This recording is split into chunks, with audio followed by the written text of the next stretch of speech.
नमस्कार। सीबीएसई के म्यूज़िक के पेपर में तालों को लेकर एक प्रश्न आता है, रूपक ताल को चौगुन में लिखकर दिखाइए। आपके सिलेबस में 3 तालें हैं, रूपक ताल, झप ताल और धमार ताल। फॉर्मूला तीनों में एक जैसा लगना है, जैसा रूपक में लगना है वही फॉर्मूला झप ताल, वही धमार ताल। जबकि तीनों तालों के बारे में अलग अलग पता होना चाहिए। हर ताल के बोल अलग हैं, हर ताल के विभाग अलग हैं, हर ताल की ताली खाली अलग है। इसीलिए रूपक ताल का उदाहरण दे करके आपको चौगुन लिखना सिखा रहे हैं।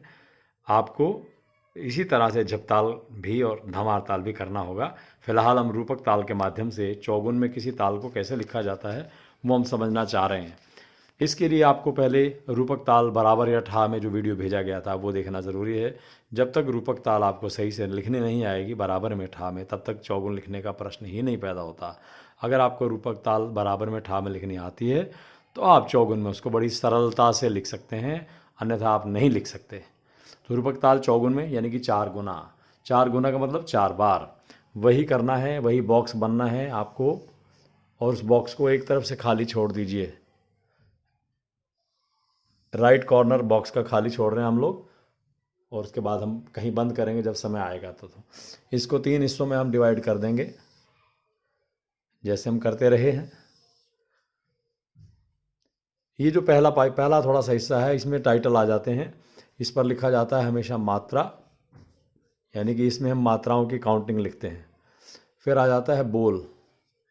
हर ताल के अपने अलग लिरिक्स होते हैं, अलग बोल होते हैं, वो इस वाली लाइन में लिखे जाते हैं। फिर आता है ताल चिन्ह। इसमें पता लगता है कि किस ताल में कौन सी मात्रा पर ताली है, कौन सी मात्रा पर खाली है।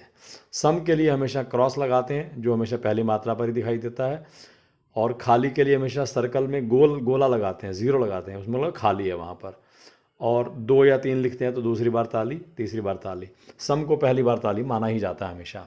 अब ये चौगुन में लिखना है, 4 मात्रा में लिखना है, 4 बार लिखना है, तो 1 से लेकर 7 तक हम 4 बार लिखेंगे। छोटा छोटा लिखना पड़ेगा क्योंकि बहुत ज़्यादा बार, 28 हो जाएंगे टोटल। 1 2 3 4 5 6 7। इसके नीचे हम लिख देंगे साथ साथ तिन तिन्ना धिन्ना धिन्ना।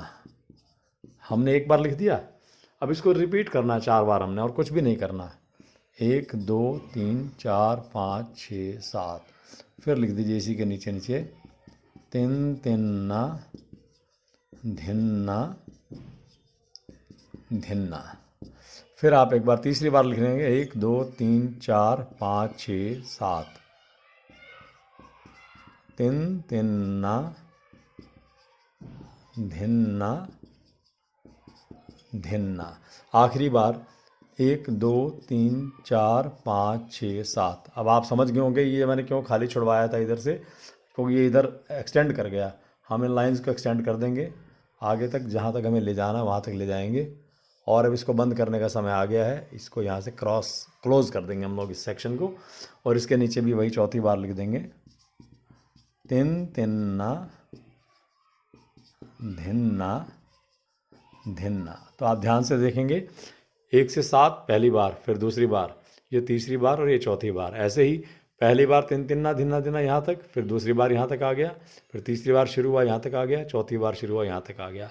क्योंकि ये चौगुन है तो 4 को ध्यान रखिए, 4 यानी कि 1 2 3 4।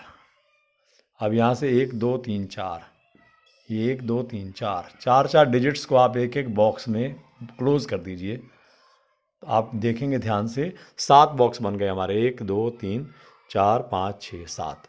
ऐसे ही इनको भी 4 में आप बंद कर दें बॉक्सेस में, 4 का पेयर बना के बॉक्स बना के बंद कर दें। तो इसके नीचे वाले हिस्से में भी 7 हमारे पेयर बन गए, 1 2 3 4 5 6 7।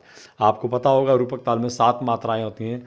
हर बॉक्स को 1 मात्रा मान लो, तो पहले विभाग में 3 मात्राएं होती हैं, पहली दूसरी और तीसरी। तो इसको एक विभाग मान के आप यहाँ से इसको एक सेक्शन बना दो अलग से। दूसरे विभाग में 2 मात्राएं होती हैं, तो 1 और 2 ये ले लेते हैं, ये आ गया। और तीसरे में अपने आप ये 2 बच गए। तो आपको पता है रूपक में ऐसे होता है 3 2 और 2।